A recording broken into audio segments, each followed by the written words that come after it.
क्या आपके घर में भी पैसा नहीं टिकता? क्या लाख कोशिशों के बाद भी व्यापार में घाटा हो रहा है और कर्ज लगातार बढ़ता ही जा रहा है? तो रुक जाइए, कहीं आप भी अनजाने में वो भयंकर गलती तो नहीं कर रहे जो 99% लोग अपने घर के मंदिर में करते हैं। भगवान गणेश विघ्नहर्ता हैं, वो सुख और समृद्धि देने वाले हैं, लेकिन अगर उनकी मूर्ति घर में गलत दिशा में रखी हो या उनकी सूंड गलत तरफ मुड़ी हो तो वही मूर्ति आपके घर की सारी बरकत को रोक सकती है और आपको भयानक कंगाली की तरफ धकेल सकती है।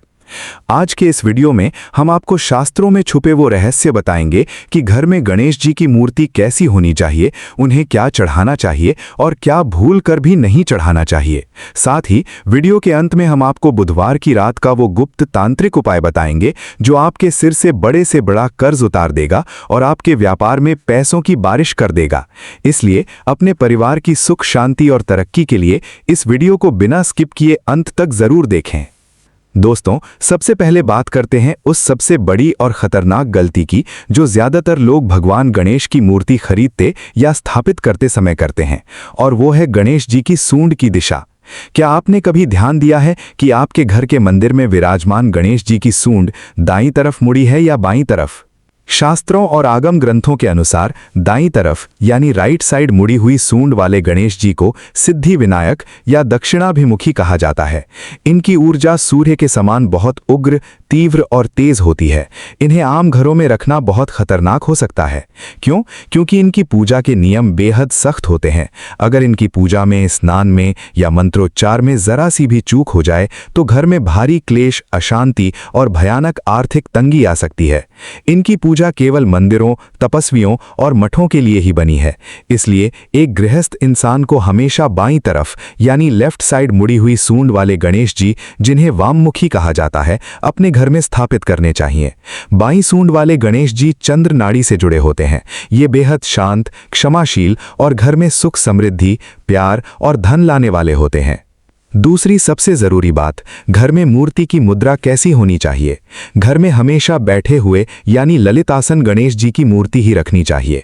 बैठे हुए गणेश जी स्थिरता का प्रतीक हैं, जिसका मतलब है कि आपके घर में आया हुआ पैसा कभी बेवजह खर्च नहीं होगा, वो टिकेगा। लेकिन अगर आप अपने ऑफिस, फैक्ट्री या दुकान के लिए मूर्ति ले रहे हैं तो वहां हमेशा खड़े हुए गणेश जी रखें, ताकि आपके व्यापार में हमेशा गति बनी रहे और काम कभी ना रुके।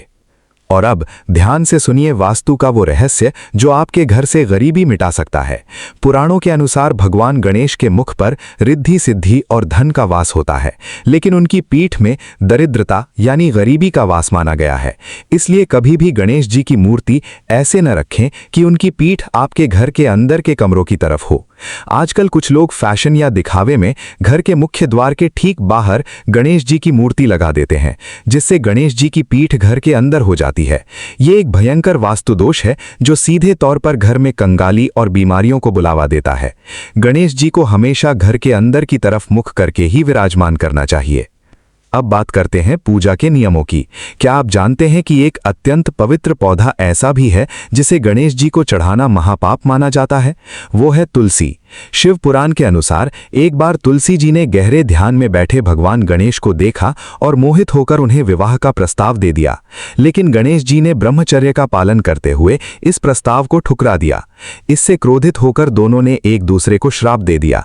इसी श्राप के कारण भगवान गणेश की पूजा में तुलसी का प्रयोग पूरी तरह वर्जित है।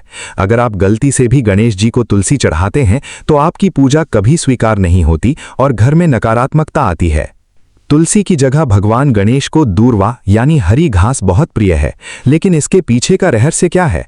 कथाओं के अनुसार जब भगवान गणेश ने अनलासुर नामक एक भयानक अग्नि उगलने वाले राक्षस को निगल लिया था तो उनके शरीर में भयंकर गर्मी और जलन होने लगी थी।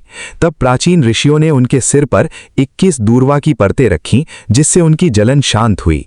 आध्यात्मिक रूप से जब आप गणेश जी को दूर्वा अर्पित करते हैं तो वो दूर्वा आपके जीवन के सारे मानसिक तनाव, गुस्से और घर की नकारात्मक ऊर्जा को अपने अंदर सोख लेती है। इसके साथ ही बुधवार के दिन गणेश जी को नारंगी सिंदूर जरूर अर्पित करें। सिंदूर सीधे तौर पर ज्ञान और बुद्धि को जगाता है। जो भी भक्त गणेश जी को सिंदूर लगाता है, विघ्नहर्ता उसे सही समय पर सही फैसला लेने की शक्ति देते हैं, जिससे व्यापार में कभी घाटा नहीं होता। अब आते हैं उस महा उपाय और गुप्त रहस्य पर जिसका आप इंतजार कर रहे थे। अगर आपके सिर पर कर्ज का भारी बोझ है, व्यापार बिल्कुल ठप पड़ गया है या मेहनत के बाद भी पैसा नहीं आ रहा है, तो बुधवार की रात किए जाने वाले ये 3 गुप्त तांत्रिक उपाय आपकी बंद किस्मत का ताला खोल सकते हैं। पहला उपाय है ऋण मुक्ति यानी कर्ज उतारने के लिए लौंग का प्रयोग। बुधवार की रात सोने से पहले अपने घर के मंदिर में गणेश जी के चरणों में 3 साबुत लौंग यानी फूल वाली रखें और आंखें बंद करके ओम गंग गणपतये ऋण विमोचनाय ममः मंत्र का 108 बार जाप करें। अगले दिन सुबह स्नान के बाद इन लौंग को एक लाल कपड़े में बांधकर अपने पर्स या तिजोरी में रख लें। लौंग की तेज ऊर्जा और ये चमत्कारी मंत्र आपके रुके हुए धन के रास्ते खोल देगा और देखते ही देखते आपका सारा कर्ज हवा की तरह उड़ जाएगा।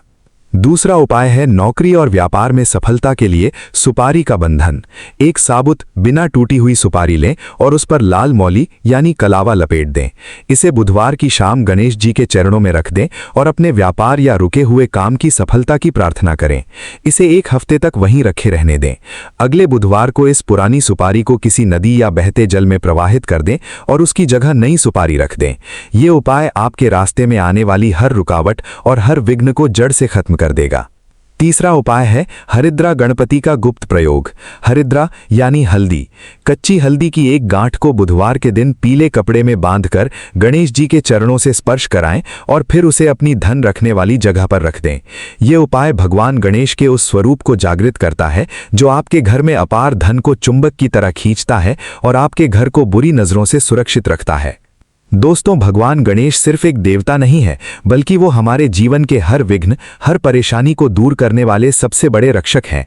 अगर आप सही दिशा, सही विधि और सही भाव से उनकी पूजा करेंगे तो दुनिया की कोई भी ताकत आपको अमीर और सफल होने से नहीं रोक सकती। अगर आज आपको विघ्नहर्ता भगवान गणेश से जुड़ी ये अद्भुत और प्राचीन जानकारी पसंद आई हो तो अभी कमेंट बॉक्स में पूरी श्रद्धा के साथ जय श्री गणेश या ओम गंग गणपतये नमः जरूर लिखें, ताकि गणेश जी आपके परिवार के सारे दुख हर लें।